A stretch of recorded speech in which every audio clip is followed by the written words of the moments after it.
listeners, domestic, international, extraterrestrial. I'm Dave Reed. And I'm Kristen Riley, and this is The Cast Files. I am a nerd who has somehow never seen The X-Files. And I watched it when it originally aired. The Cast Files is a podcast where we watch and discuss every episode, mostly spoiler-free. What do you mean, mostly spoiler-free? Because every now and then I try to sneak in a spoiler, and then you have to cut it out. Yeah. I'm a good editor.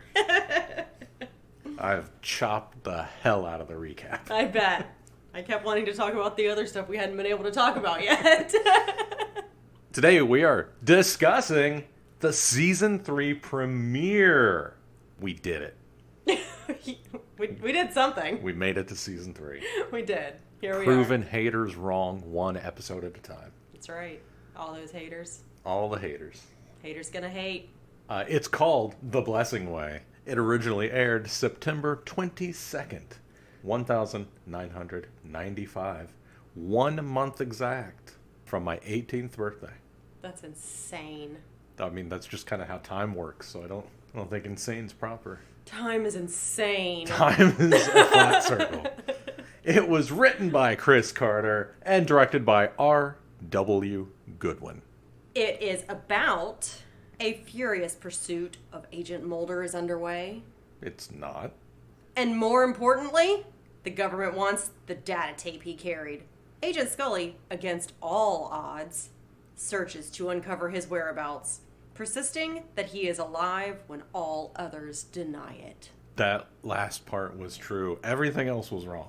I didn't write it. There's not a pursuit of Mulder. Everybody just thinks he's dead, except her. And she's not trying to find him. She's just like, he's gonna come back. Yeah.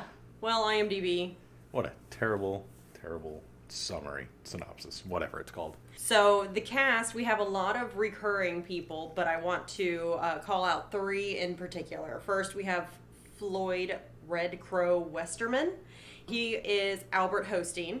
He was born on August 17th, 1936 in Lake Traverse Indian Reservation, Roberts County, South Dakota, USA. He was an actor known for Dances with Wolves, Hidalgo, and Dharma and Greg. Dharma and Greg, Yep. wow.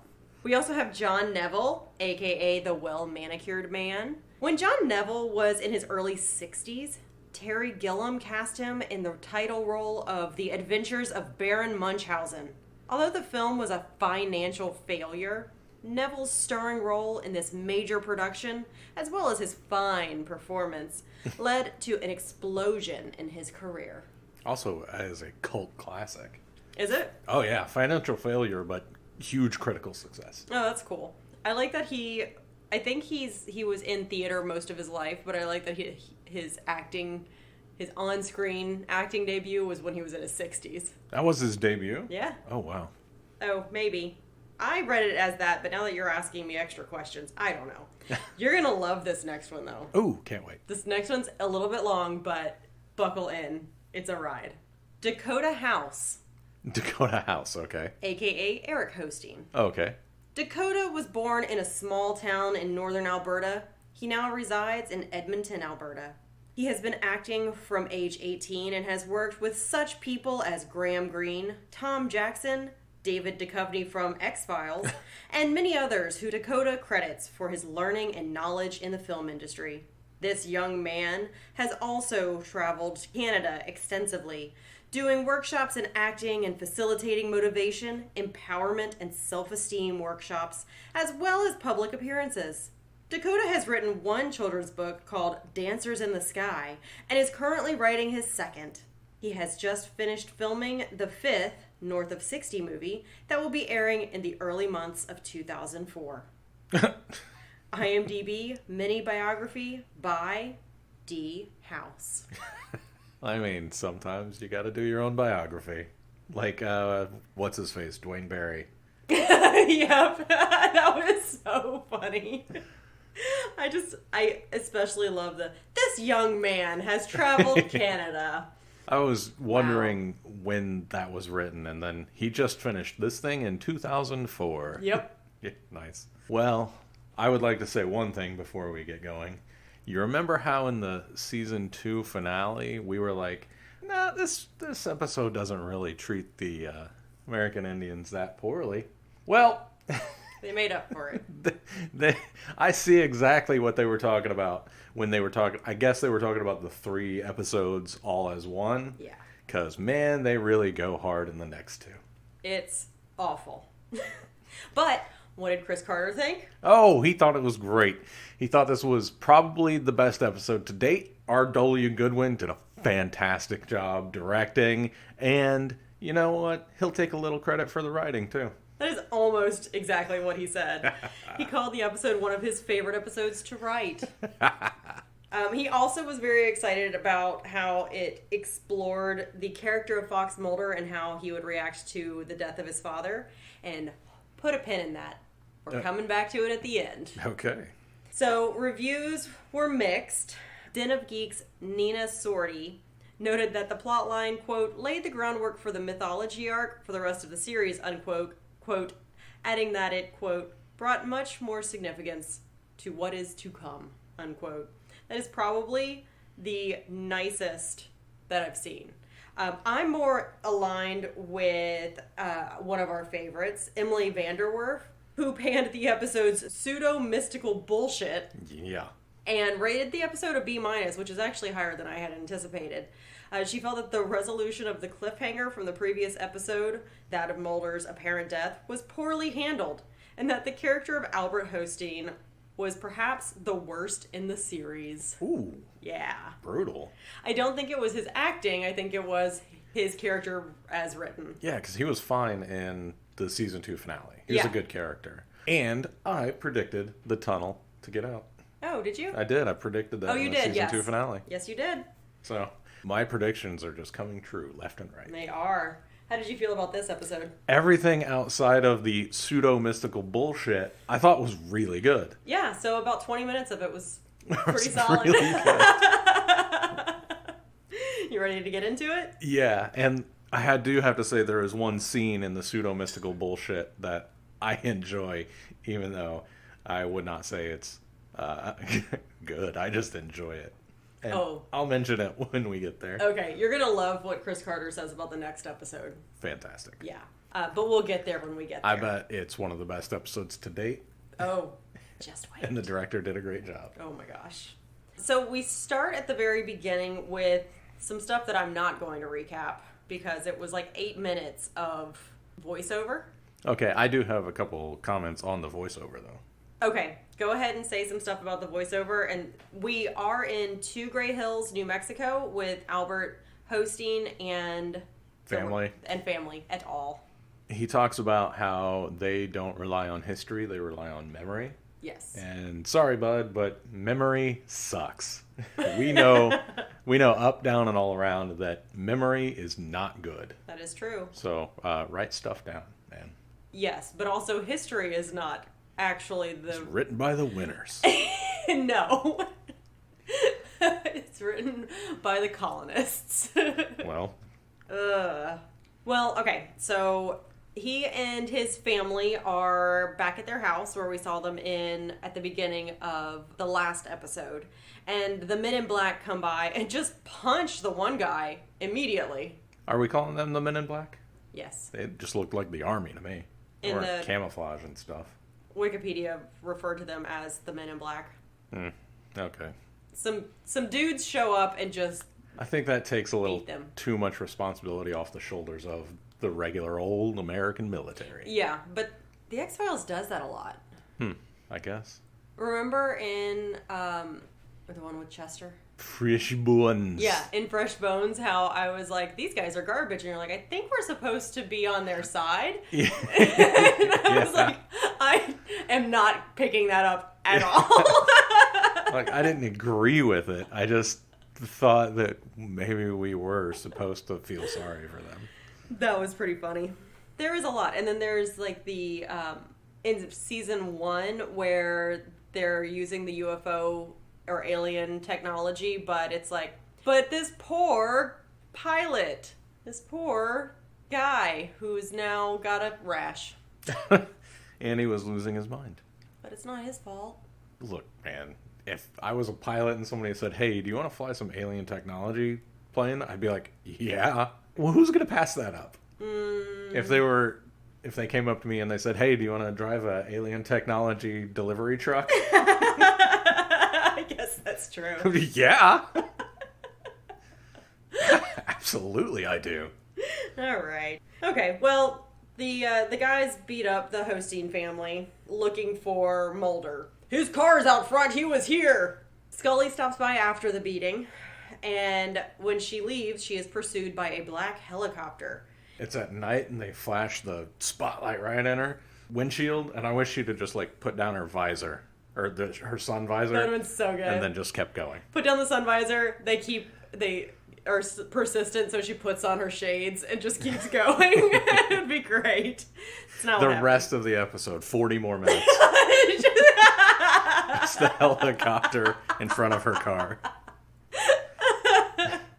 I love it. You got to get all of the footage you can when you have to rent a helicopter. Yeah. But she doesn't. She stops, and soldiers come out, tell her to get out of the car, and pat her down. Don't look at my face! Turn around! They look in the trunk, and that's where Albert's translations of the digital tape are, with highlights and stuff, but they cannot find the original, and he says, no, we want the DAT file? Data copy? D-A-T, Digital all caps. copy? DAT copy? Maybe, sure. And she says, no, I don't. And David is concerned because they didn't knock her in the face with the butt of their guns, even though they were doing it to everyone else. That's a little sexist. They didn't do it to Albert. Yeah, they did. Did they? He had a big cut on his cheek afterwards. Oh, I forgot, because then it got healed real fast. Later. It was like, that's right. He had a big gash, and then he had nothing. It was great. They beat up everybody but her. Look, we are in a sketchy time in history right now. We need to be even-handed. Treat everyone equally. No, we need to treat... Equal rights. Me better. Okay. Thanks. I also had another question. All right. Is this Scully's first overtly bad run-in with authority in the show? That's a good question, because Mulder has come into conflict with them. It's because he walks around and punches people in the FBI building. And the Blue Berets, I think, aren't quite, they're covert or whatever, clandestine. Yeah. Right, they don't feel the same as the authority above. Right, just the regular old army guys. Yeah. Huh. I think this might be the first time Scully has come into conflict with regular, just United States authority. Besides her dad, am I right? Ah! He seemed like he was a hard ass. I liked his character, but... Yeah, Don Davis is great. Yes, that's who I meant. I like the actor, actually. You might be right. I'm trying to think, and I cannot think of another time that was... I think, they've come up against small town sheriffs and stuff, but they always have more authority than the people they're coming up against. And the X-Files got closed at the end of season 1. Right. But I don't think that's not like blatantly corrupt or whatever. No, because they shuffled them around to different departments. So it was like, no, we're closing this department, but you're not fired, you're not reprimanded, you're not getting any other consequences besides... We're putting you in a place where you can actually do some work. And we're covering everything in this office with plastic. That's right. Well, Scully denies having the original tape, saying that Mulder has it, and the helicopter guys leave. Scully returns to Washington, D.C., where she is in Skinner's office, and there's some other people in there who I don't think have names. It's the same group. Do we even see anybody else? Yeah. Oh, yeah, we do. There's a different scene that I'm thinking we don't really see anybody else. Yeah, no, this one I think is the group that is usually in his office, because that woman's there who never has any lines. Yeah.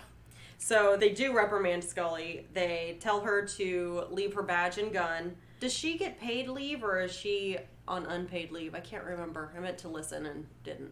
I didn't pick up one way or the other. I started thinking about whether or not it would be paid leave, and then forgot. She to didn't pay attention. murder anybody, so it's probably unpaid. Probably. Yeah. That's what I was thinking, too.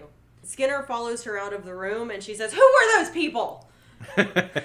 which is funny, because the door's still open, and they're in the secretary's office, which is obviously right there. And if it's the same people that are always in there, she's seen them before. Yes. Skinner says that they're going to continue the investigation, and she says something about how he thinks he's higher on the food chain than he actually is. I think you overestimate your place in the chain of command. That's it. That was so good. Oh, I wrote it down. That was so good. Because it was awesome.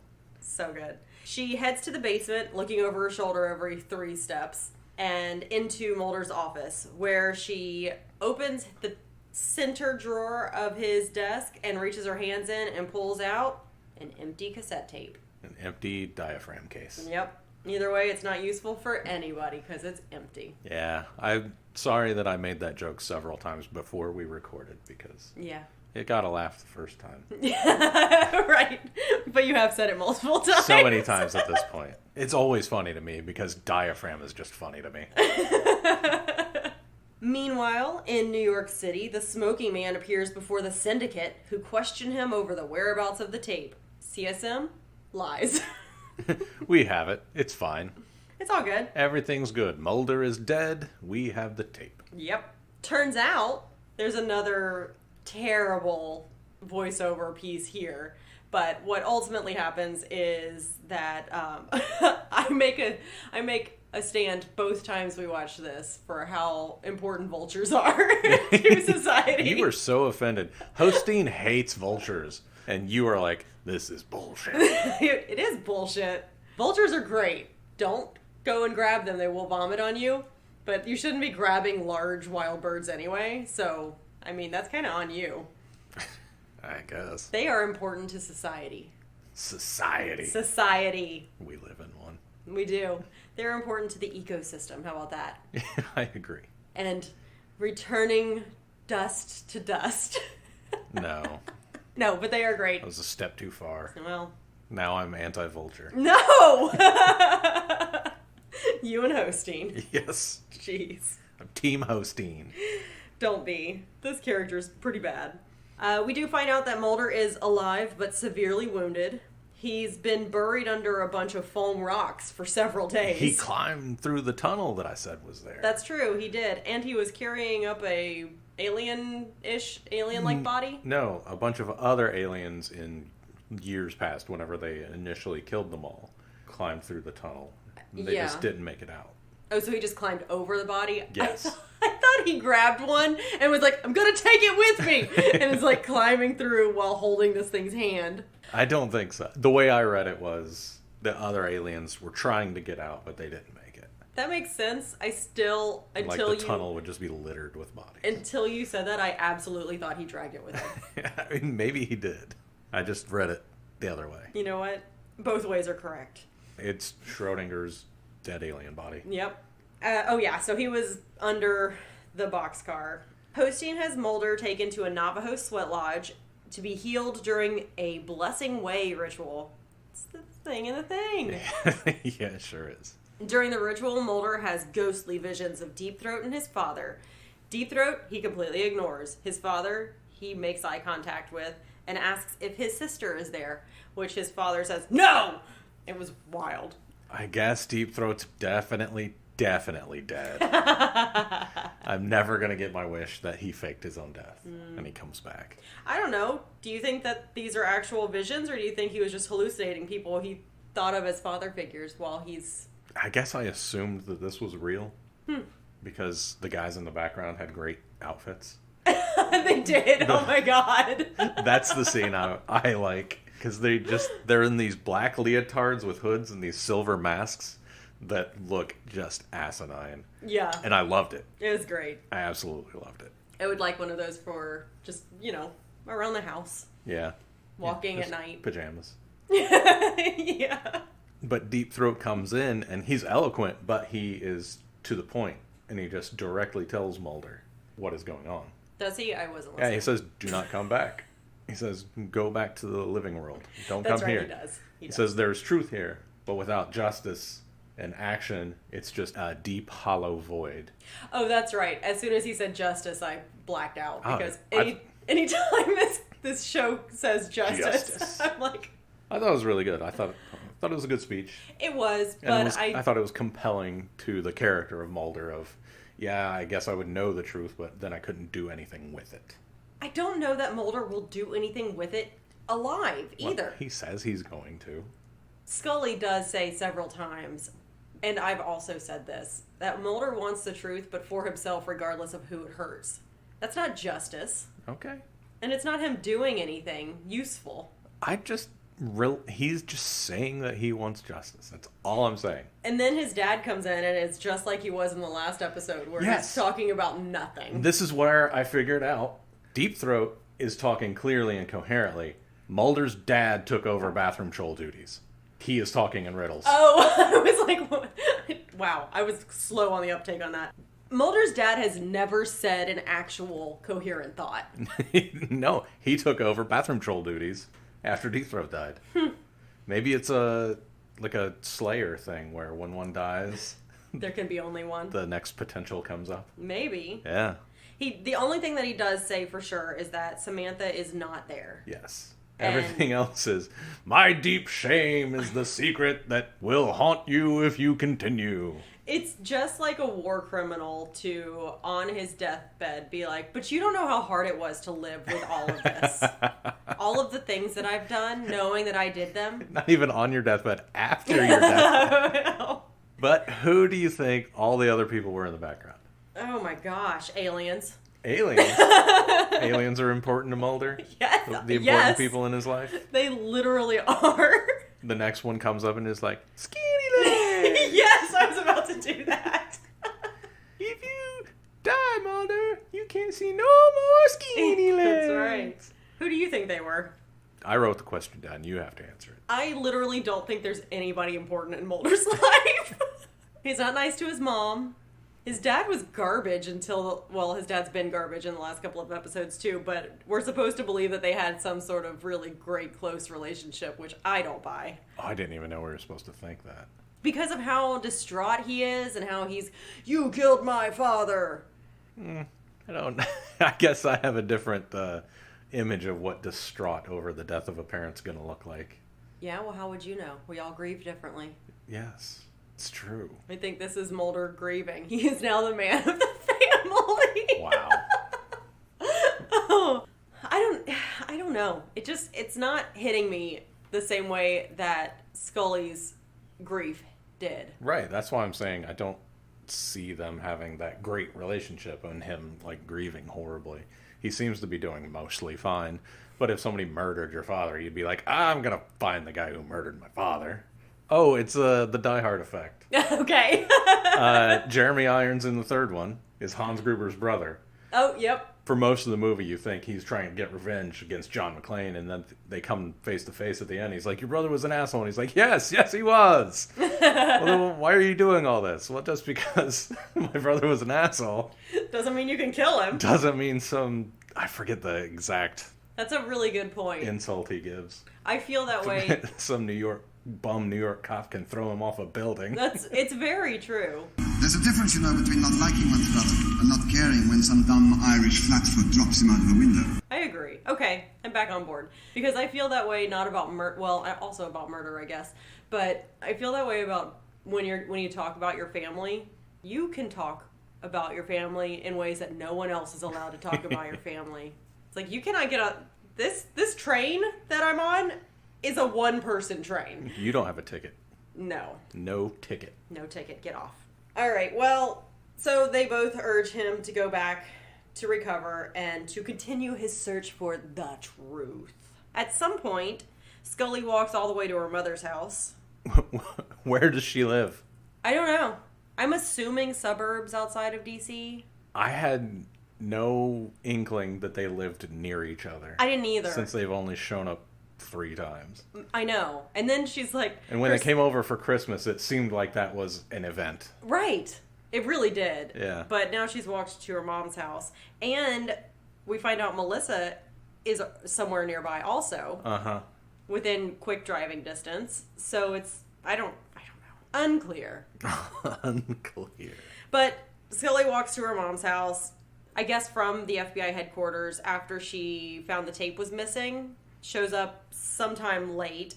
And then her mother brings her in, hugs her, and Scully says that her father would be so disappointed in her And then we never return to this. Yeah. We never explore it. And What then was she talking about? The next time that we see Scully, she's asleep in her own bed. She's totally fine. She's recovered quickly. There's not Uber. Her mom said, they're there. It's okay. Go home. And she was like, oh. Yeah, her mom's like, go home. I have work in the morning. It's late. So Frohickey shows up at Scully's apartment, drunk. I do love Gillian Anderson's facial expression when she looks through the peephole. It's amazing because she looks through the peephole and then she like gets on her toes to see through the peephole, and then she like has to center herself before she can answer the door. She stops, she closes her eyes, she takes a deep breath, and then she opens the door, and I'm like, I felt that. She does invite him in. She makes them coffee in a French press because she's a classy lady. Yeah. I would just be like, well, let me put on the percolator that I haven't cleaned out in a while. I'd throw a bottle of water at his head. But they sit around, and Frohickey shows her a newspaper clipping about Kenneth Suna's murder, who was murdered execution style.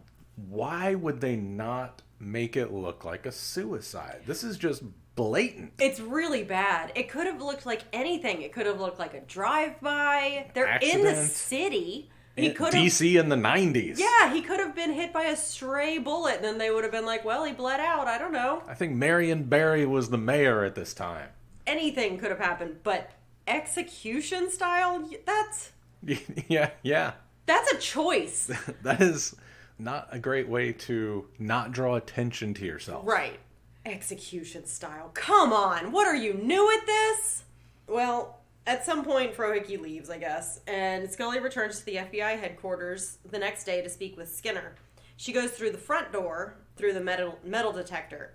She has some nice banter with a guard who I doubt she'd ever actually met going through the back of the building, but it's a nice scene anyway. Why would he know who she is? Why would she know who he is? I wondered the same thing myself. But it was a nice exchange, so glad that guy got some lines.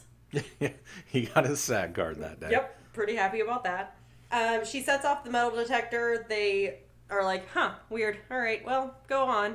She goes to Skinner and presents the newspaper article. Oh, one of the things that is... she doesn't latch on to the execution style as the weird thing. She latches on to it being 2 days after Mulder disappeared. Yeah. And I don't know why that matters. It doesn't. Especially since it can't... Even though it's obviously the same group that did it, it can't be the same weapon because she has the weapon that killed William Mulder. Right. And has since William Mulder was murdered. Right. Is Scully the person who executed Suna? Oh, wow. That would be a twist. That would be a twist. Then again, I think in the season 2 finale, I said something like, at this point, she's looking like she's part of the cigarette smoking organization. That's true. Because she let what's-his-face go. Krychek. Yep, she did. And it comes back to haunt everybody. Everybody's haunted. Mm-hmm. So she goes talk to Skinner about the newspaper, and she demands that Skinner test the weapon against Suna's bullet wound, I guess? Yeah. But not bullet wound. You can't test against the bullet wound. No, the bullet itself. Yes. I do know that. I just said it wrong. And Skinner says, nah, no thanks. Well, because it would be in the database already, and it should have pinged if it was a match. So he had a reason. He didn't just say nah. And then she leaves, and it is revealed, bum bum bum, that the smoking man has been waiting in the adjacent room to question Skinner about the exchange. But little did they know, we weren't surprised at all. Because it gets revealed every time somebody leaves that room? Yes. But what we are curious about, and I don't know if you know this, but we are very curious about this, is what the hell is back there? Because whenever they open the door, it's just a blank room. So it looks like just a large, empty walk-in closet. With a chair in it for smoking man to sit in. Yep. And an ashtray. Yes. One of those standing ashtrays. It has to be, yes. That they had in the 70s. Yep. Yeah, it's not an ensuite bathroom, which would make sense in this scenario, in this layout. But no, there's nothing on the walls in there. It is an empty room with a chair. And a guy, apparently. There's always a guy back there. Scully's leaving the building, and she decides to go back to the metal detector, which leads her to discovering that there is some metal in the back of her neck. They are all so confused by this metal detector. Yes, they are. It's weird. It extends for a long period of time. But again, the guy got the SAG card, so good for him. Yeah. This thing's more sensitive than a toothache. Right. I've seen safety pins set it off. And then they're like, why am I setting it off? Maybe there's a safety pin in your coat. Right. They're like, this is dire. Right. And she thinks that it is dire, so she goes to the FBI doctor. She ends up calling the FBI doctor. Yeah. In the middle of the night, apparently. She thanks him for coming down there. Yeah. And he seems familiar to me. He does. He may have been in an episode before. He's done something. Yeah. He's done FBI doctor things before, I guess. First, he x-rays her, and then he visually examines the back of her neck. Yeah, that's the way you do that. And then he says, well, I can just, topically anesthetize it and pull that shard out. No big deal. And she doesn't take off her jacket.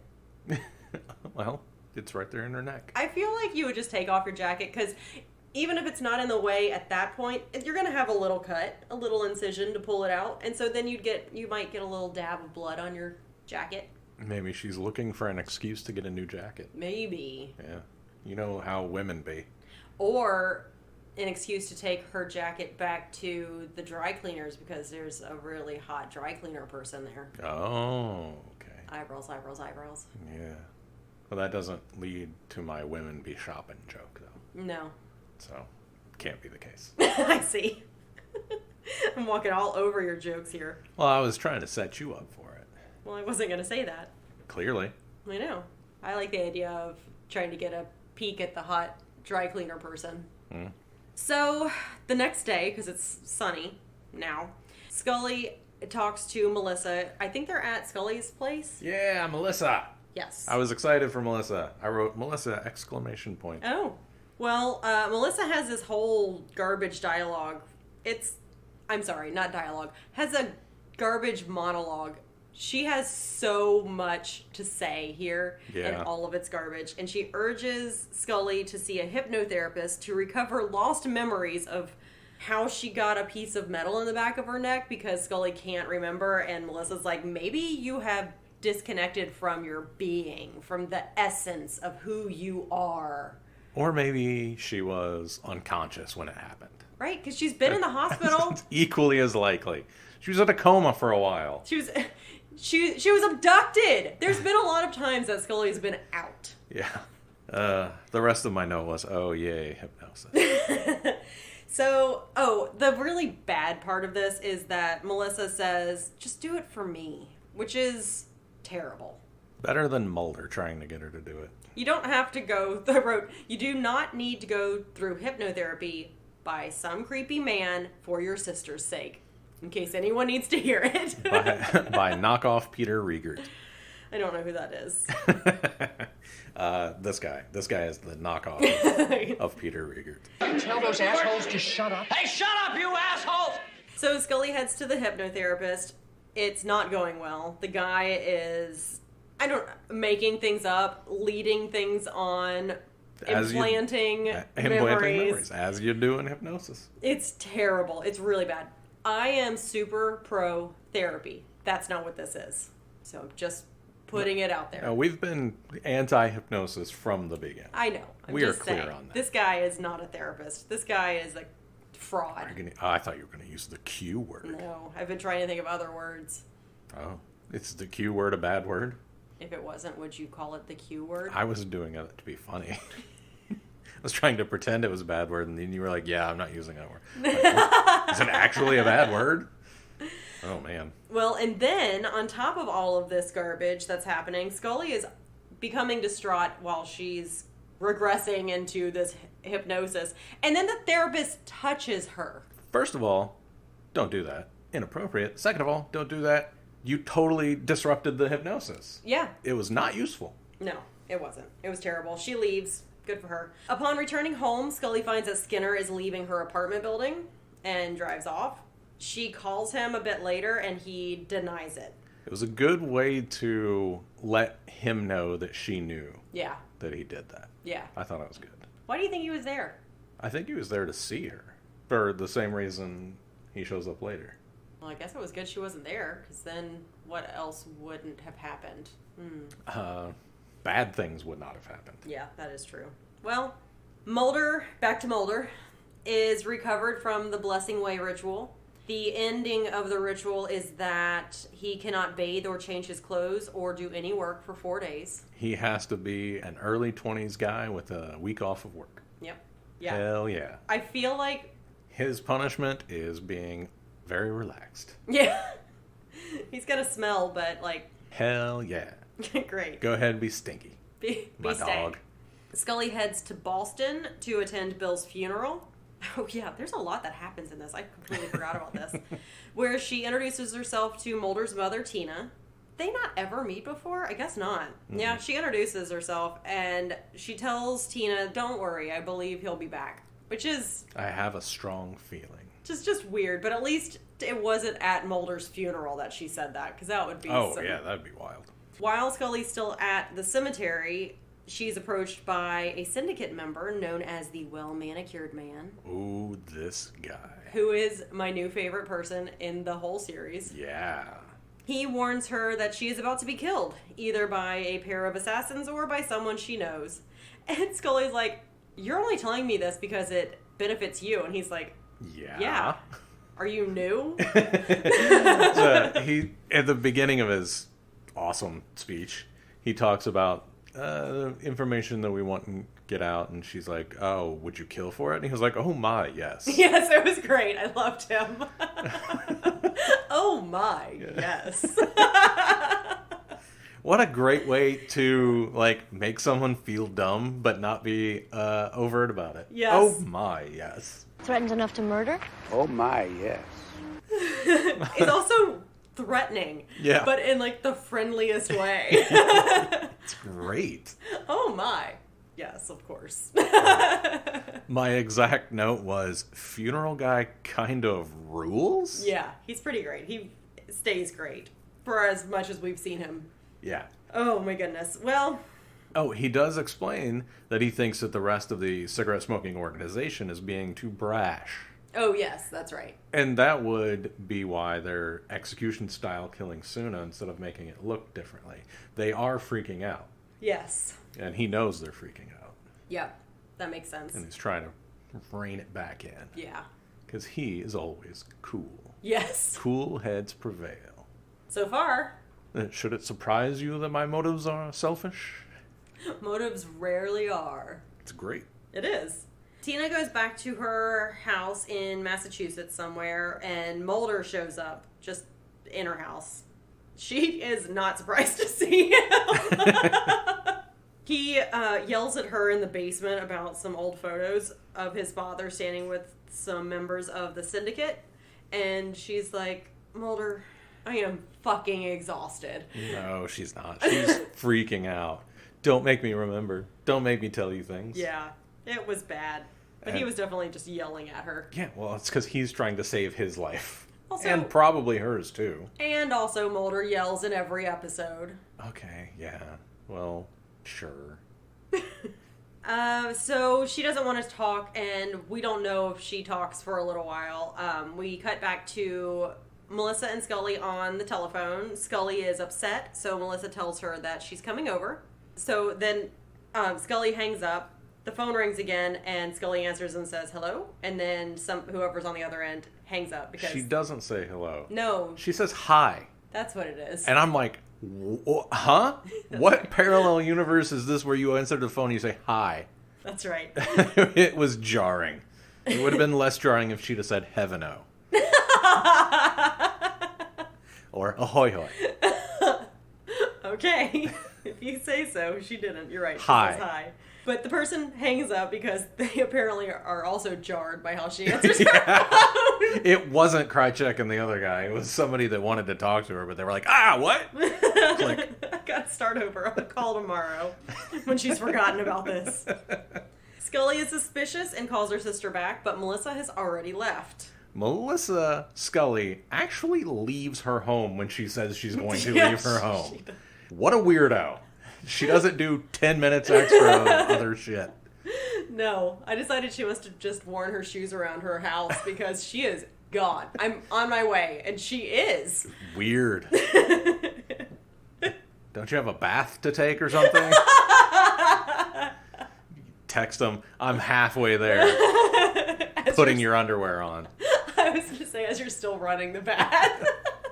Well, Scully leaves a message on Melissa's answering machine, which we know it's Melissa's answering machine, not because Melissa's on the recording, but because there are stones sat next to the machine.